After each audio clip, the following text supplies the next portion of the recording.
Señor presidente. Caspar Weinberger, en el año de 98, exsecretario de Defensa estadounidense, presionó al presidente en funciones, Zedillo, 98, con un escenario en el que el ejército estadounidense ingresaría al territorio nacional en el estado de Zacatecas, porque él observaba Weinberger una descomposición del Estado mexicano o el narcoestado mexicano, como él definía.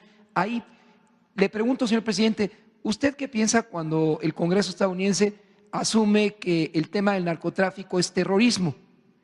¿Cree que en el fondo esas manifestaciones veladas en su contra, como el exabrupto de Golden, tengan el mismo sentido? No, todo depende de quién gobierne en Estados Unidos y en qué tiempo.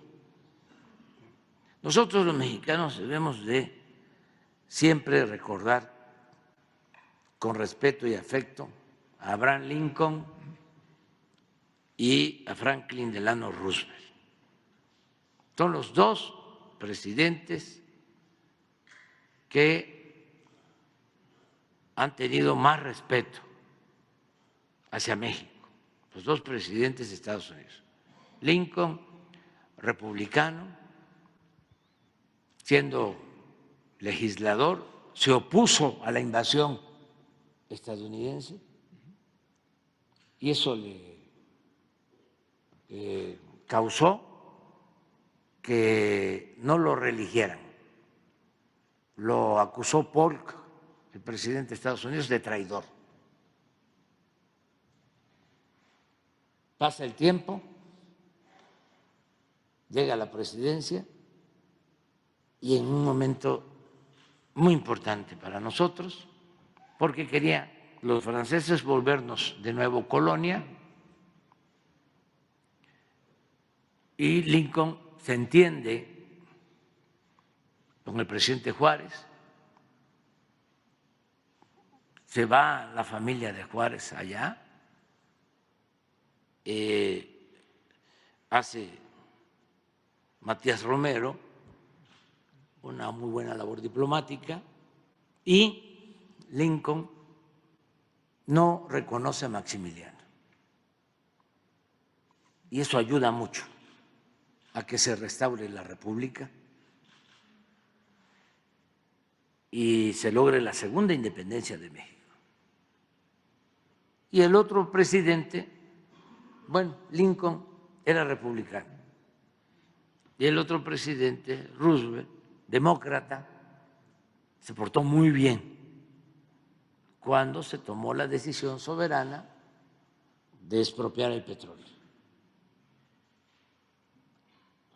Y fue respetuoso de la decisión del presidente Cárdenas.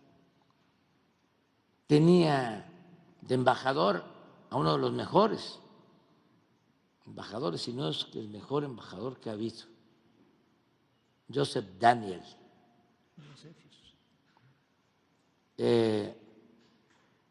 que había sido jefe de Roosevelt cuando Daniel fue secretario de Marina en Estados Unidos. Entonces llega Roosevelt a la presidencia y lo designa embajador de Estados Unidos en México. Y Daniel se porta muy bien, entiende el por qué actuaba así el presidente Cárdenas y nos respetan. Y luego viene la Segunda Guerra Mundial y hay cooperación México-Estados Unidos, van mexicanos a trabajar a la recolección de cosechas, porque los estadounidenses van a la guerra, trabajan obreros mexicanos en la construcción del ferrocarril en Estados Unidos, los llamados braceros, se logra ese convenio, incluso militarmente se construyen bases aéreas de manera conjunta. Por ejemplo, la primera base aérea, base, ¿sí?, de la Fuerza Aérea, la número 1 es Santa Lucía, que la quería desaparecer el gobierno anterior con la construcción del aeropuerto en el lago de Texcoco. Pero la segunda, eso no lo sabe mucha gente, es la de Ixtepec,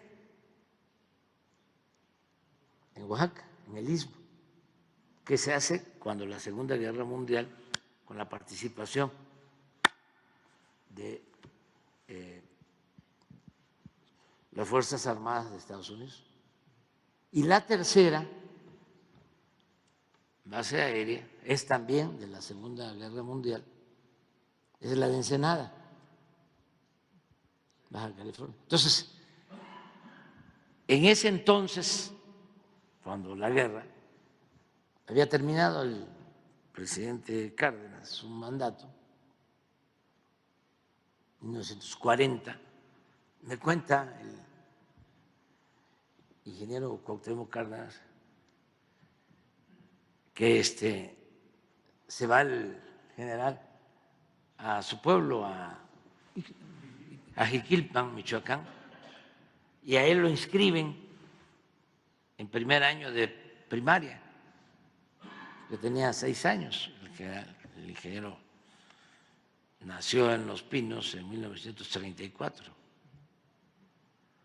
Entonces creo que tenía 6 años, lo inscriben primer año de primaria, porque ya el general ya iba de retiro, pero viene la guerra y lo llama el presidente Ávila Camacho y lo nombra, y él acepta por las circunstancias, de nuevo secretario de la Defensa. El general Cárdenas fue 2 veces secretario de la Defensa. Entonces, son circunstancias. A mí me toca una parte del gobierno del presidente Trump. Se trata este tema que tú estás planteando de querer darle trato de narcotraficantes, digo de terroristas a narcotraficantes, y yo me opongo cuando me lo plantea el presidente Trump y él acepta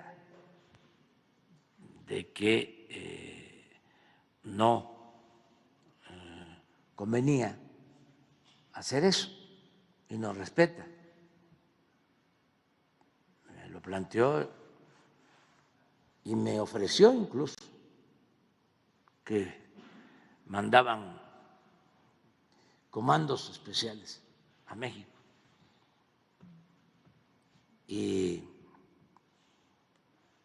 de manera respetuosa, pero firme y con argumentos, le dije que no, que México es un país independiente, libre, soberano. No somos colonia, ni Estado asociado, ni protectorado de ningún país extranjero. Con el presidente Biden no ha habido problema, nunca me ha hecho ese planteamiento. Recientemente salió el tema, hace unos días, de más acciones contra los migrantes en nuestra frontera norte. Se habló incluso de que se iba a cerrar la frontera. Estaba de por medio una negociación en el Congreso para enviar dinero a Ucrania y a Israel. Y querían meter el tema migratorio. No pasó el tema migratorio, sí pasó, o va a pasar, lo de destinar como 90,000 millones de dólares a Ucrania y Israel. Y no les importó el tema migratorio. Fundamentalmente los republicanos vetaron o no quisieron que se incluyera el tema migratorio. Esto de medidas más severas, el cierre de fronteras, que yo en su momento dije que cualquier iniciativa en ese sentido se iba a convertir en letra muerta si no se atendían las causas que originan la migración, que era una ceguera política, no entender que la gente trata de llegar a Estados Unidos porque no tiene oportunidades en sus lugares de origen y que lo mejor, lo más eficaz, lo más humano es ayudar a los países pobres, así como destinan todos estos miles de millones de dólares para la guerra, para la confrontación. ¿Por qué no se destina? Estábamos proponiendo 20,000 millones de dólares anuales para apoyar a países de Centroamérica, del Caribe, de América Latina, que tienen problemas de mucha pobreza. No se aprobó eso. Además, en su momento dijimos cerrar la frontera, pues es como los muros.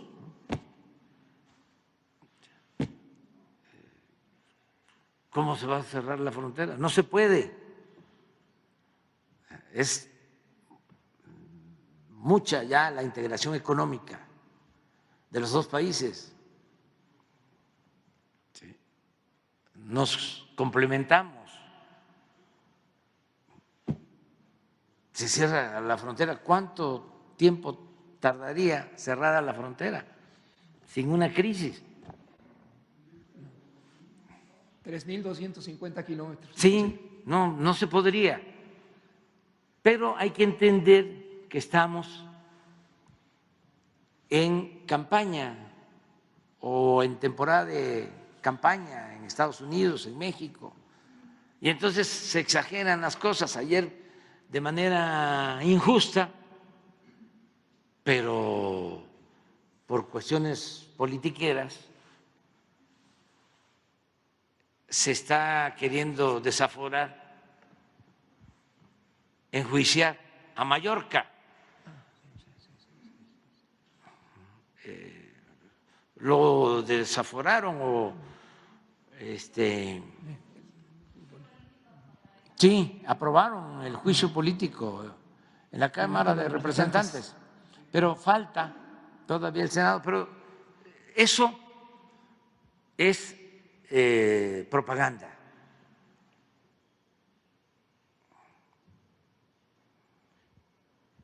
Porque pues él no tiene la culpa. Ahora,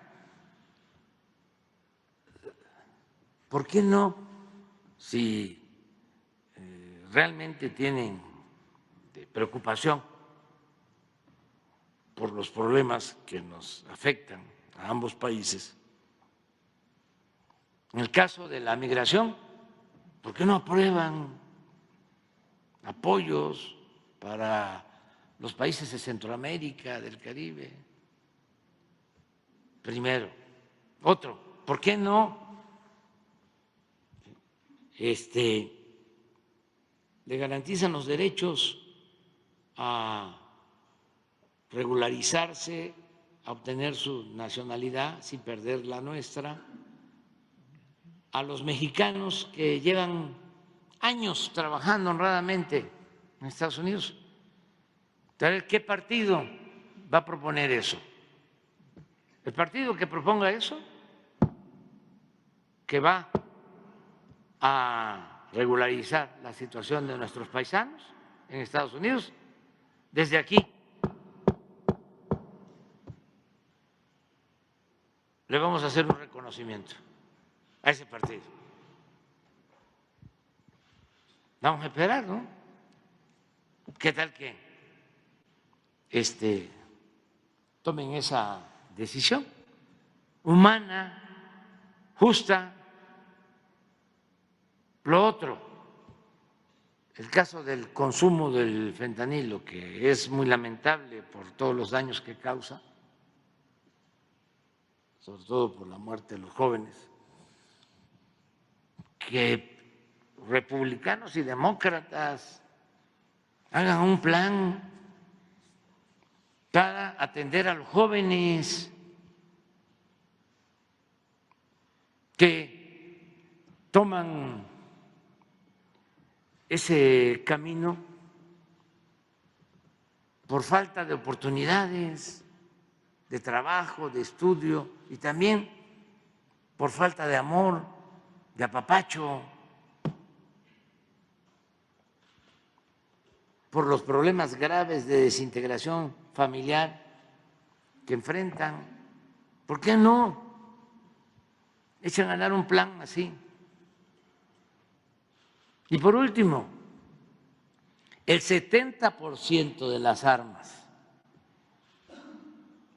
que se utilizan en México para cometer delitos, para cometer crímenes, entran de contrabando de Estados Unidos. 70% de las armas. Hemos decomisado en lo que va del sexenio casi 50,000 armas.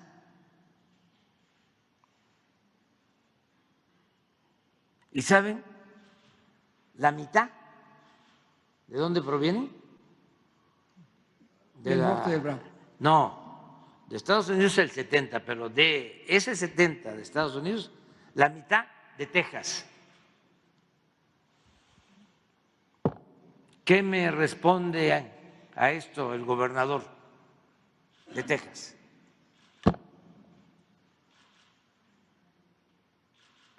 La mitad de todas las armas que entran de Estados Unidos a México provienen de Texas. Entonces, hay que estar informando y siempre van a haber esas balandronadas de amenazar y que van a intervenir y van a tomar medidas unilaterales. Pues no hay que tomarlas muy en serio porque es, insisto, temporada de elecciones. Entonces, con eso piensan, porque están equivocados los estrategas de uno y de otro partido, pensando que con esas mismas prácticas van a obtener votos. Ayer estaba yo viendo unas encuestas, están empatados.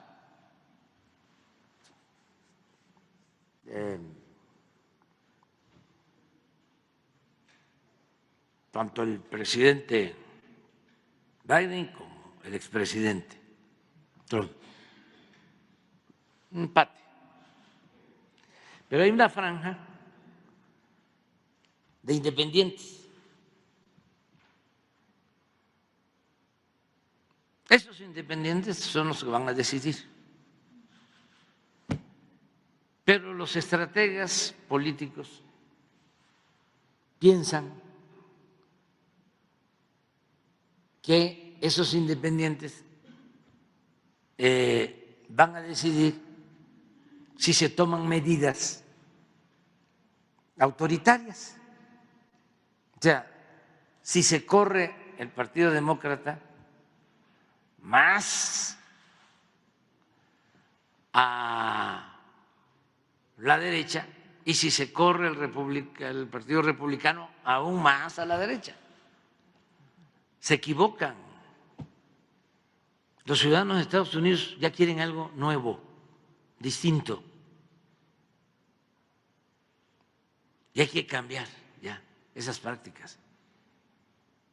Si hay un partido que dice, vamos a regularizar la situación de los hispanos que viven, trabajan honradamente en Estados Unidos desde hace 5 años o de 5 años en adelante. Una decisión de ese tipo. Otra decisión. Vamos a otorgar becas familiares para que los hijos puedan tener más tiempo con sus padres, 2 años más.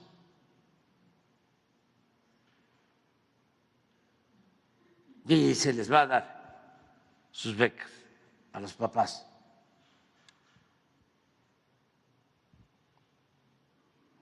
Vamos a atender a los jóvenes.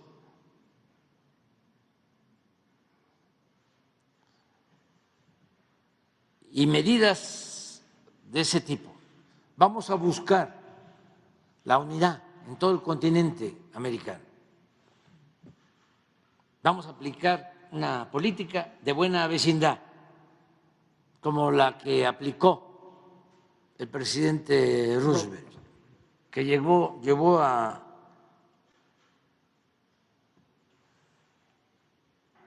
al poeta, premio Nobel de literatura, Pablo Neruda, a llamarlo el titán de las libertades. Pablo Neruda, así llamaba a Roosevelt, por esa política de buena vecindad. Si eso se propone, puede ser que los ciudadanos independientes que todavía no se deciden, que eso es lo que están esperando, algo nuevo.